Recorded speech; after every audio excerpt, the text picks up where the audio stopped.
I'm Sylvia Mayer. Thank you for clicking on Mayer on Mediation. Today, I want to talk about the importance of timing and authenticity of an apology in conflict resolution.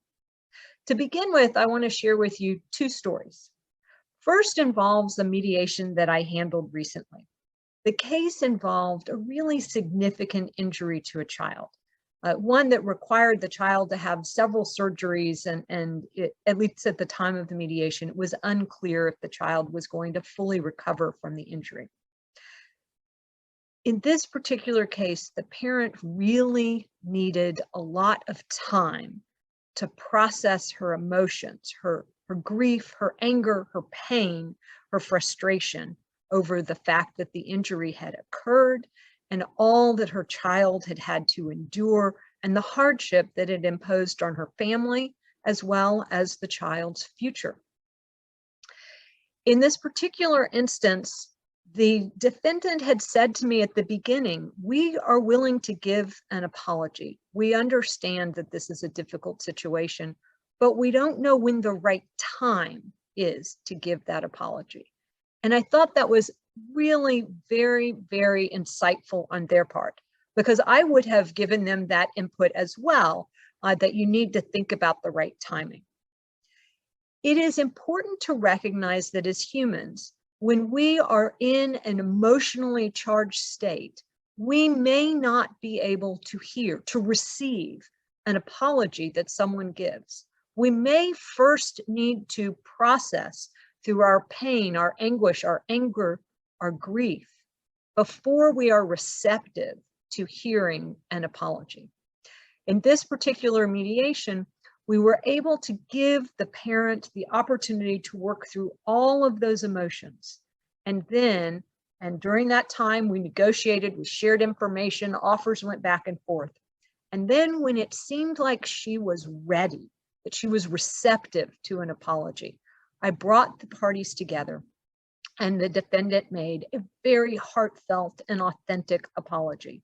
And soon thereafter, we were able to settle.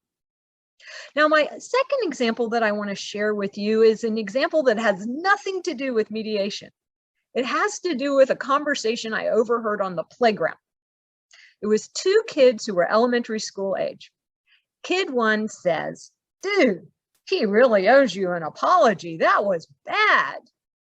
Kid two says, "Yeah, it was bad. He said he was sorry." Kid one says, "He did?" Kid two says, "Yes, but I told him that I didn't accept his apology because he wasn't on his knees begging for mercy."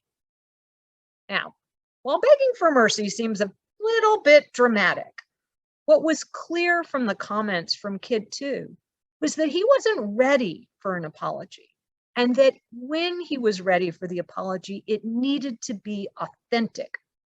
So maybe the words were spoken, but the apology was not received.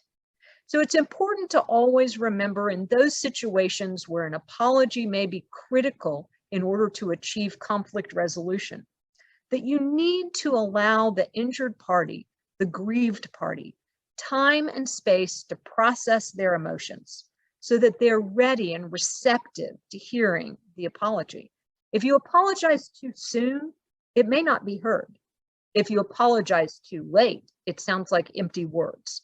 You need to find the right timing. But it also has to be authentic. It has to be an apology that sounds sincere, that the receiver believes and understands and can take in. So it has to be well-timed so that they're open to receive it, and sincere or authentic so that they do in fact receive it. So when you are trying to resolve a conflict and that conflict needs an apology from one or sometimes both parties, it's important to make sure that you time the apology right and that it is authentic in order for it to help bridge you to a path to resolution. Thank you for joining me today to talk about the importance of an apology, both in terms of the timing and authenticity.